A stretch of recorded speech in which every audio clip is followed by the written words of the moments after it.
Hey everybody, we are getting ready for our next session, so let's dig in.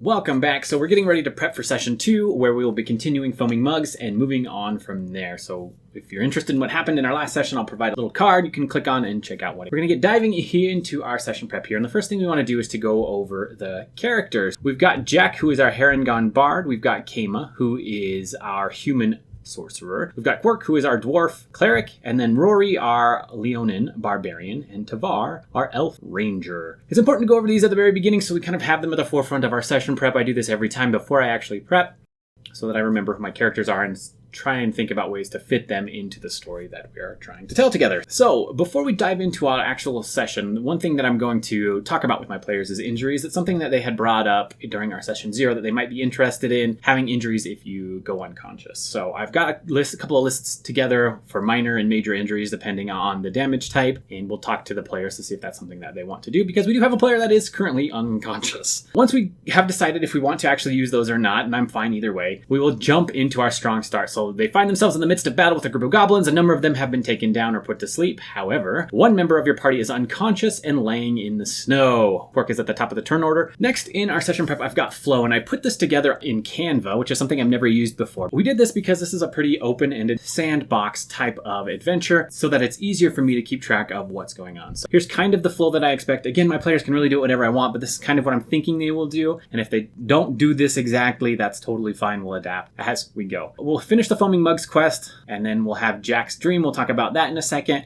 Then we'll have them get back to Bryn Shander, and they'll hit level 2, which will take some time. And then from there, they're going to, I assume, go back and meet Danica Greystill. Or from there, she's going to give them a couple different quests. So they've already got the nature spirits. She's just going to kind of point them in the right direction. Then she's going to talk to them a little bit about Easthaven, what's going on over there. And then also there is a murder in Bryn Shander. And Danica doesn't know about the murder, but she's going to give them the information they need to go figure this out. So we'll talk about each of those in just a second. But this is just kind of a flow chart that I've put together. It makes it easier for me visually to see, and it's quick for reference as we dive through our scenes. So let's talk about each of the scenes. We've got Foaming Mugs, as we talked about. The players are currently in the middle of the battle with the goblins. They've only taken on that first little group of 6. And then from there, we may or may not get the other wagon involved, depending on how my party's doing. Right now, we've got Jack down, but he can get healed really easily. I think Quark is planning to do that actually on his first turn. I don't know for sure, but that would be my guess. And then from there, we can have the goblins come in, because we did have the horn blow. So I want that to mean something to the players. So maybe it'll just be the hawk circling around. Maybe the other goblins will come and attack. We'll see where that goes. And that's pretty much it. From there, with Foaming Mugs, it's just heading back home. It'll take them a day or 2 to get back. It'll take longer because they've got the sled that they've got to carry back with all the iron ingots that are pretty heavy. Once they defeat the goblins, there's some treasure that they can find on the goblins and in the sleds, apart from the iron ingots, of course. So I've got a couple of potions and then some money. As my party heads back to Bryn Shander, it's going to take them much longer to get there this time, because they're carrying this huge heavy sled with iron ingots. So one of the nights that they are there, Jack is going to have a dream. And in this dream, he is going to be standing on the edges of a frozen lake, where he can see this mysterious figure out in the distance. You can also see the aurora, which we've talked about already to my players. Basically, that's Oral casting her spell. You can see that. It's frozen, it's cold, and I'm going to give my player the choice to see what he wants to do. If he chooses to go investigate the character, we're going to have him start to hear this melody. It's kind of this ancient melody that kind of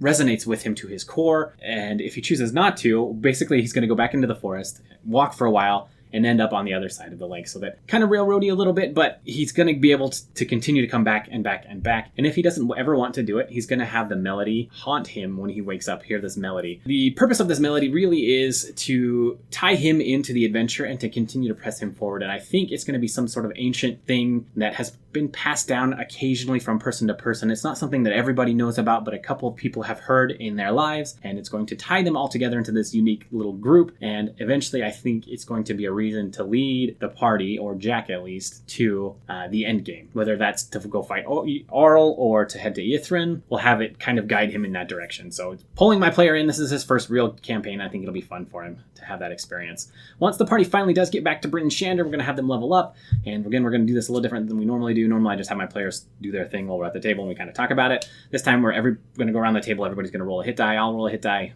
Then we'll add it. the higher of the two rolls. They can add that to their character. Then they can level up from there. Level 2 is not super huge for most classes, so it shouldn't take terribly long, but we'll talk about any cool new features and things that the players get as we go around the table. Once that's all done, I assume they'll want to meet with Danica. She's going to let them know that there's this rumor that one of the cabins out there is haunted, but she has an inkling that it may be Chewinga's, so they should go check that out. She's also going to let them know that she heard in Easthaven their town hall was broken into, and they could use some help in investigating what's going on there. And that's basically the Duergar who have gone in, broken in, destroyed one of the Chardalyn statues that are in there, and have taken off with it. Danica is also going to have a note to Tavar from Hlyn Trollbane.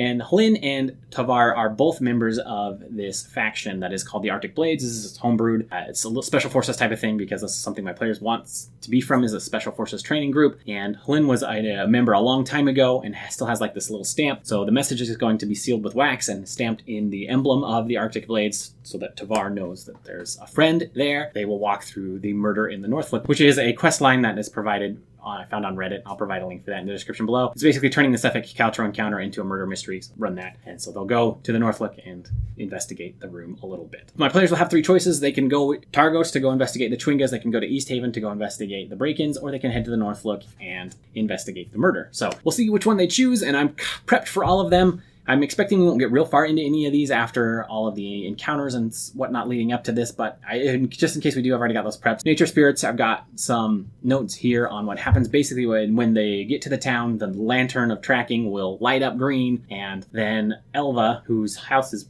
haunted, will come running in the streets just saying, hey, I need help, it's happened again.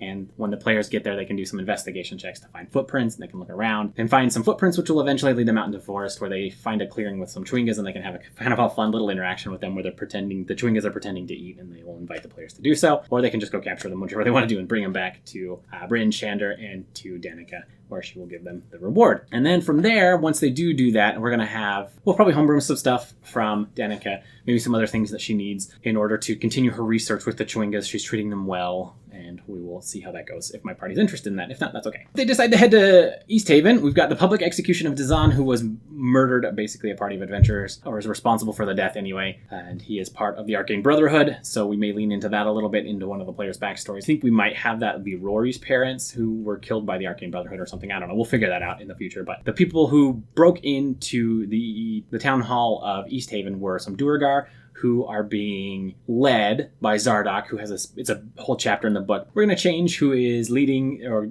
trying to convince the Duergar to go do this into Deep Duera, who is the rival of one of my party members' patrons. So Quark, his patron, is Abathor, and their deity rival is Deep Duera. So Deep Duera is the one that is trying to convince the Duergar to have this take over on the surface. We'll tie into Quark's backstory a little bit there, and he'll probably in Easthaven will run into his rival Paladin, and we'll play off that a little bit. But they can go search around town trying to figure out what exactly happened there. If they decide to go to the murder in Bryn Shander, which is pretty close, I expect they'll probably want to do this. They'll run into Hlyn Trollbane, and I've got some text for them to read. Basically, she just says upstairs is some dead person. There's been a series of murders. All of them have been killed by an ice dagger. It's been stuck in their thing, and it's tied to Oral. Head upstairs. Let me know what you think. I don't have this. I'm not young like I used to be. I don't have the same gusto, so I'm asking for some help, basically. Also, the speakers of the 10 towns have their hands full. So that's what's going on there. Should kind of give them some information on all that. That's here. Got all this in my Notion page. Again, if you want interested in any of the notes,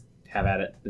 There's a link for this in the description below. Secrets and clues, we're not going to go over these, but there's some different information that can be provided by pretty much anyone for the various quest lines. So I've got one for a handful for the foaming mugs that they didn't find last time or weren't revealed last time. Some for the nature's spirits, and then I've got Easthaven Town Hall, a couple of things that they can find out, and then some for the characters that they can find out as well. This is just something that can come from anybody, an NPC, a monster, whatever, just providing information and a little bit of foreshadowing about what may come in the adventure. NPCs, we're not going to go over this. There's a whole bunch of them that I can run into, but they just have been filtering by the tags, and I can do so. You can see I've got it actually filtered by Targos because I was looking at that for a second, but we can just change that to Bryn Shander and remove Targos. And we're good to go. Locations, same thing. All of those are here. I've gone over and made sure I've got a good understanding of all the locations. And then monsters and stat blocks. These are literally just the same as last time. We've got Chewingas, Goblins, Goblin Boss, Polar Bear, Hawk, And that's pretty much it. I don't expect us to have another actual encounter. They may run into some thugs or something if I'm feeling like I'm running out of material, and that's okay. Somebody will come bug them, and we'll have a quick little encounter or something like that. But maybe some cultists from the Order of Oral. We'll see. But that's pretty much it. We've got treasure, a whole bunch of stuff that they can find in Foaming Mugs we already talked about, and then some from the Chewingas. If they treat the Chewingas well, there's a bunch of charms that they can get. And that is it. Thank you guys a ton for watching. I appreciate it. Special shout out to my patrons. We'll catch you all in the next one.